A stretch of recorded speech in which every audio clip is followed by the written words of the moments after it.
Hello friends, स्वागत है आपका हमारे YouTube channel tutorial CTET with Irtafa में। ये क्वेश्चंस मैंने क्वेश्चंस पेपर की तरह ही लिया है। 30 के 30 क्वेश्चंस है, इसमें 15 पैडागोजी भी एडेड है और इसमें बहुत सारे क्वेश्चंस PYQ से लिए गए हैं। चलिए हम लोग क्वेश्चंस की तरफ चलते हैं।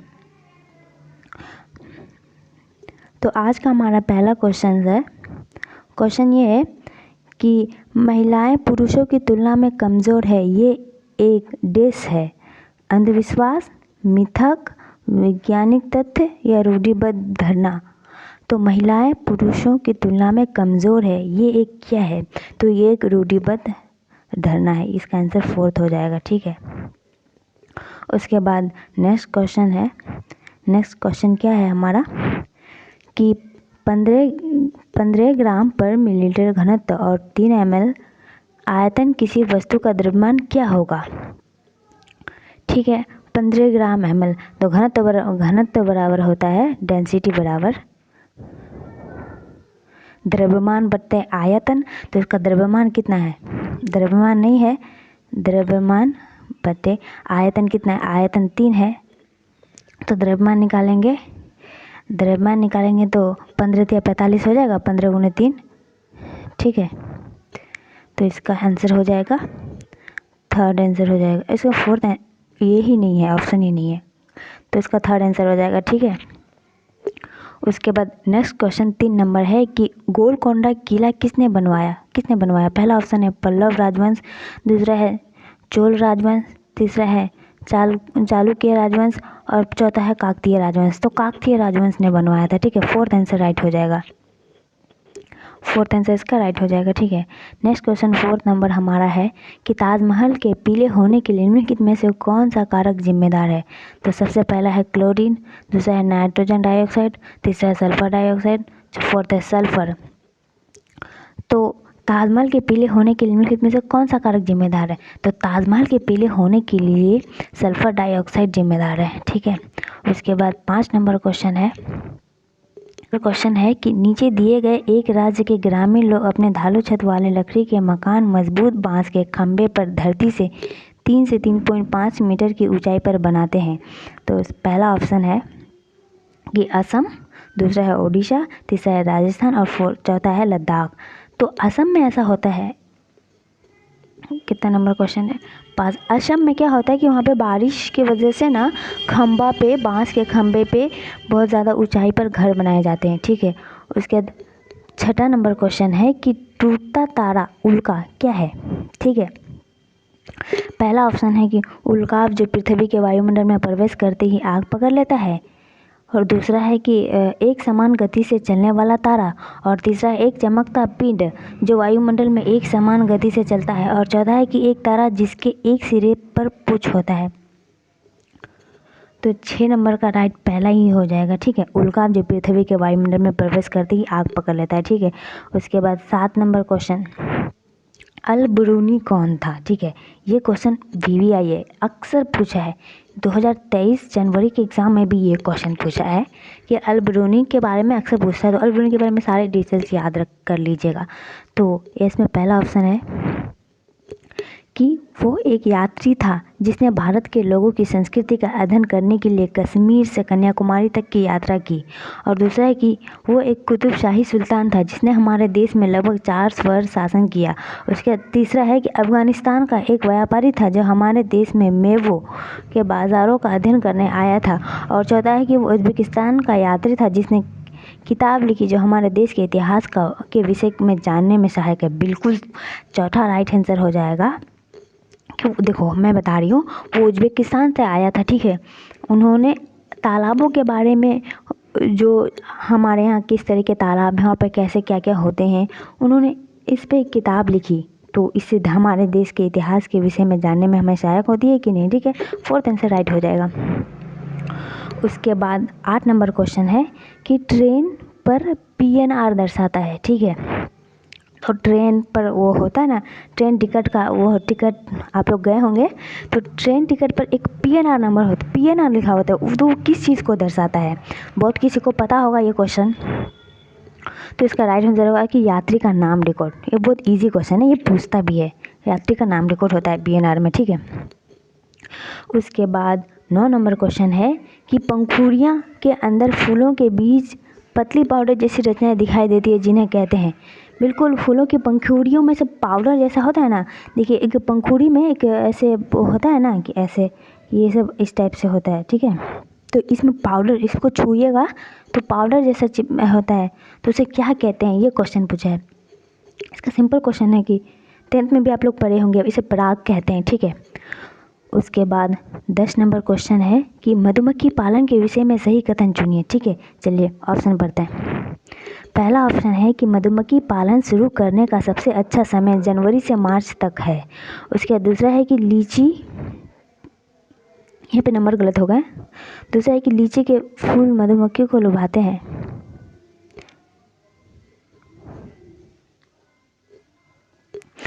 सॉरी, ये मैं ऑप्शन गलत पढ़ रही हूँ। पहला ऑप्शन है कि मधुमक्खी पालन शुरू करने का सबसे अच्छा समय जनवरी से मार्च तक है।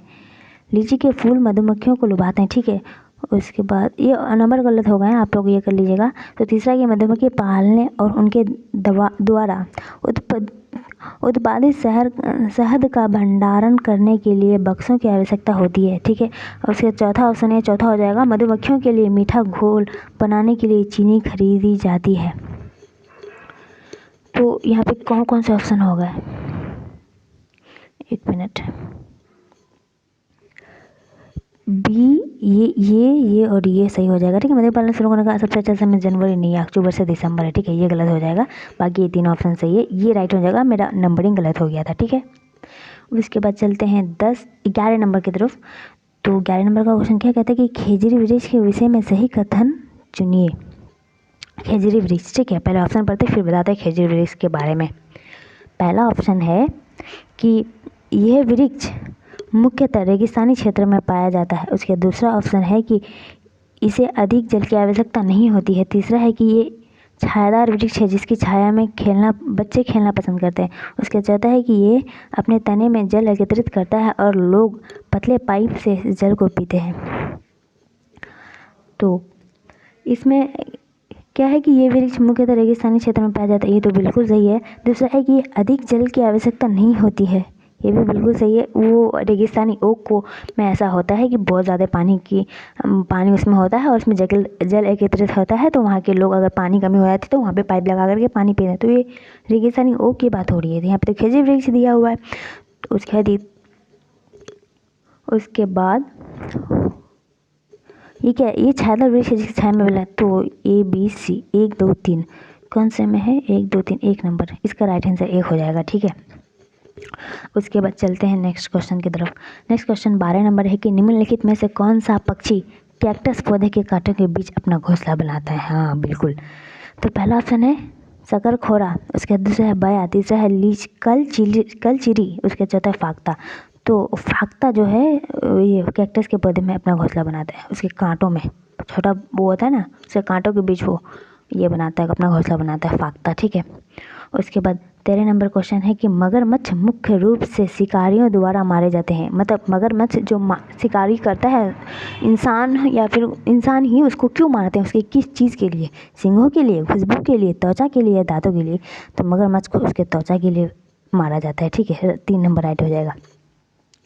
उसके बाद 14 नंबर क्वेश्चन है कि सिंकोन पेड़ के किस भाग का उपयोग मलेरिया के उपचार में किया जाता है।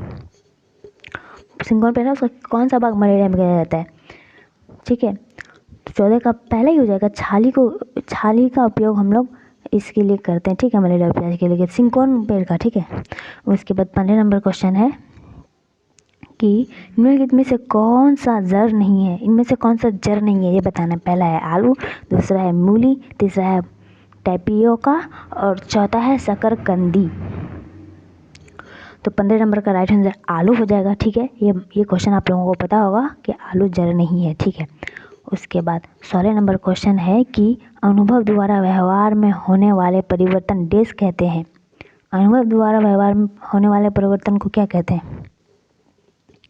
सीखना और अधिगम, सीखना और अधिगम क्या हो जाएगा इसका आंसर, 1 और 2 या फिर इनमें से कोई नहीं, चौथा आंसर यहाँ पे।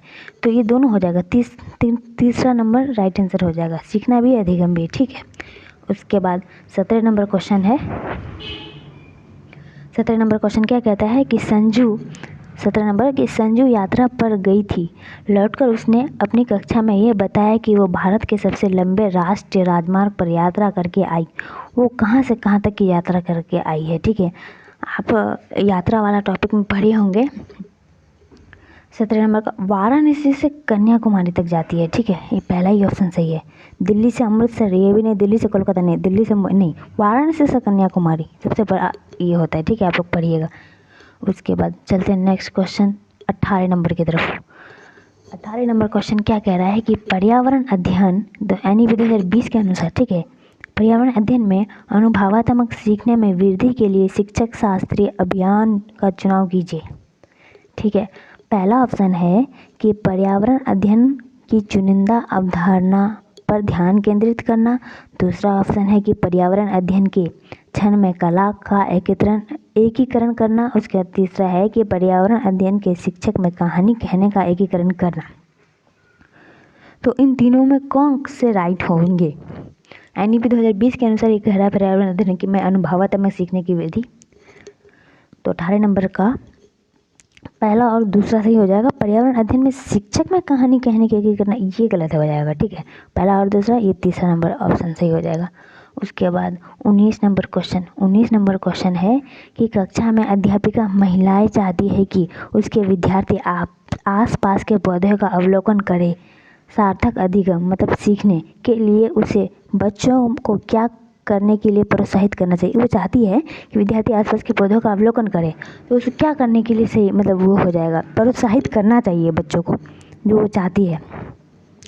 तो इसका पहला ऑप्शन है कि ये समझने कि पौधे भी सजीव होते हैं, या फिर ये समझना कि पौधे हमारे लिए उपयोगी होते हैं, फिर या ये कि अधिकतम पौधे का नाम लिखना, ये करने के लिए प्रोत्साहित करना है, तो बिल्कुल गलत है। उसके चौथा है कि उनकी ऊंचाई, पत्तियां, गंध और उगने के स्थान में अंतर का अवलोकन करना। तो 19 का राइट आंसर हमको फोर्थ लग रहा है। बिल्कुल उसमें अवलोकन की बात हो गई, ये अवलोकन बहुत पॉजिटिव वर्ड, अवलोकन की बात हो गई तो ये राइट आंसर हो जाएगा, ठीक है। 19 नंबर का फोर्थ राइट हो जाएगा। उसके बाद 20 नंबर क्वेश्चन है। क्वेश्चन क्या कहता है कि EVS शिक्षण अधिगम में कक्षा में प्राप्त अधिगम को विद्यालय से बाहर के जीवन में जोड़ने और इसे समृद्धि करने का तात्पर्य है। पहला है पाठ्यचर्या से बाहर जाना, दूसरा है पाठ्य पुस्तक से बाहर जाना, दूसरा है वैश्विक पर्यावरणीय मुद्दों और चिंताओं को पाठ्य पुस्तक से लिंक करना। उसके बाद संपूर्ण विद्यालय दृष्टिकोण क्या कह रहा है कि EVS शिक्षण अधिगम में कक्षा में प्राप्त अधिगम को विद्यालय से बाहर जीवन के लिए क्या करना चाहिए, विद्यालय के वैसे भी बाहरी जीवन से जोड़ना चाहिए। तो 20 नंबर का 2 नंबर राइट हो जाएगा, ठीक है। पाठ्य पुस्तक से बाहर भी जाना चाहिए, बच्चों को वातावरण से उसको जोड़ना चाहिए, ठीक है। तो उसका राइट आंसर 2 हो जाएगा। उसके बाद 21 नंबर क्वेश्चन है कि सीमा प्रत्येक पाठ को रट कर तुरंत सीख लेती है, जबकि लीना, चर्चा एवं ब्रेनस्टॉर्मिंग मस्तिष्क आंदोलन से के बाद प्रत्येक पाठ को समझती है। ये देश विकासात्मक सिद्धांत की ओर संकेत करता है। तो पहला ऑप्शन क्या है? सामान्य से विशिष्ट की ओर, दूसरा है निरंतर, तीसरा है अंत संबंध, चौथा है व्यक्तिगत भिन्नताओं। तो 21 नंबर का राइट आंसर फोर्थ हो जाएगा कि व्यक्तिगत भिन्नताओं, ठीक है। उसके बाद 22 नंबर क्वेश्चन है कि पर्यावरण बालक के भाषाई विकास में किस प्रकार सहायक होता है? बालक के भाषाई विकास में पहला है कि बालक के अनुकरण द्वारा भाषाई विकास होता है और अनुकरण के लिए विभिन्न क्रियाकलाप एवं सामग्रियाँ उसे पर्यावरण ही उपलब्ध कराता है, ये कहने का मतलब है। और दूसरा है कि पर्यावरण की बालक के भाषाई विकास में कोई भूमिका नहीं होती। उसके तीसरा क्या है कि बालक के भाषाई विकास में केवल उसके परिवार एवं शिक्षकों की भूमिका होती है। चौथा उपरोक्त में से कोई नहीं। तो 22 का राइट आंसर पहला ही हो जाएगा कि बालक के अनुकरण द्वारा भाषाई विकास होता है और अनुकरण के लिए विभिन्न क्रियाकलाप एवं सामग्रियाँ उसे पर्यावरण के उपलब्ध कराता है, ठीक है। उसके बाद 23 नंबर क्वेश्चन है कि बच्चों के व्यक्तिगत अनुभव को महत्व देने से पर्यावरण अध्ययन की कक्षा में शिक्षकों को क्या लाभ मिलता है? पहला है बच्चों के विशेष अनुभवों को जानने में, दूसरा है बच्चों की भाषा और संप्रेषण कुशलताओं को सुधारने और परिमार्जित करने में। तीसरा है उसकी चर्चा उसकी ऊर्जा बनाने में, क्योंकि बच्चे बातचीत करना पसंद करते हैं। चौथा है विषय को बच्चों के अनुभव संसार से जोड़ने और विमर्श व सीखने को बढ़ावा देने में। तो क्या क्वेश्चन कहते हैं कि बच्चे के व्यक्तिगत अनुभव को महत्व देने पर्यावरण अध्ययन की कक्षा में।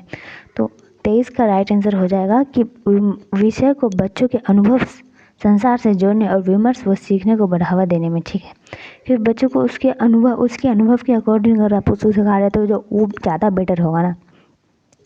उसके बाद 24 नंबर क्वेश्चन क्या कह रहा है कि निम्नलिखित में से कौन सा प्राथमिक स्तर पर पर्यावरण शिक्षा का अभिन्न घातक है। पहला है पाठ्य पुस्तक, प्राथमिक स्तर की बात कर रहा है। दूसरा है बच्चों का वातावरण। तीसरा है भाषाई दक्षता। फोर्थ है रोल प्ले या भूमिका प्रभाव। प्राथमिक स्तर पर क्या, अगर हम प्राथमिक स्तर पर क्या बच्चों के वातावरण को देखें तो ज़्यादा बेटर है। ठीक है, हम अभी भी बोले, इससे पहले भी आपको बोले। तो 24 का राइट आंसर 2 हो जाएगा। ठीक है, उसके बाद 25 नंबर क्वेश्चन है कि निम्नलिखित में से कौन ईवीएस सीखने की अधिकतम सुविधा प्रदान कर सकता है। पहला है संदर्भ पुस्तकें। दूसरा है कहानियाँ और आख्यान। तीसरा है पाठ्य पुस्तक परीक्षा। चौथा है विवरण। 25 का कहानियाँ और आख्यान राइट आंसर हो जाएगा, क्योंकि अधिकतम सुविधा प्रदान की बात कर रही है तो दूसरा राइट हो जाएगा। उसके बाद 26 नंबर क्वेश्चन है कि पर्यावरण अध्ययन पाठ्यक्रम बच्चों की समग्र शिक्षा का कारण बन सकता है यदि ये विषयगत, एकीकृत, समावेशी, ये सभी। तो 26 का ये सभी हो जाएगा। पाठ्यक्रम की समग्र शिक्षा का कारण बन सकता है, तो विषय भी है, एकीकृत भी है, समावेशी भी है, तो ये सभी राइट आंसर हो जाएगा फोर्थ। ठीक है, उसके बाद 27 नंबर क्वेश्चन है प्राथमिक स्तर पर ईवीएस सीखने के लिए वास्तविक चुनौती। पहला है परिभाषा और जानकारी। दूसरा है अवधारणाओं का विवरण है।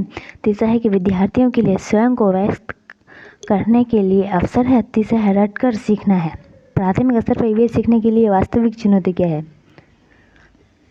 तो अवधारणाओं का विवरण है राइट आंसर। ठीक है, उसके बाद 28 नंबर क्वेश्चन क्या कह रहा है कि पर्यावरण अध्ययन की एक अच्छी पाठ्यचर्या को बच्चों के प्रति सही जीवन के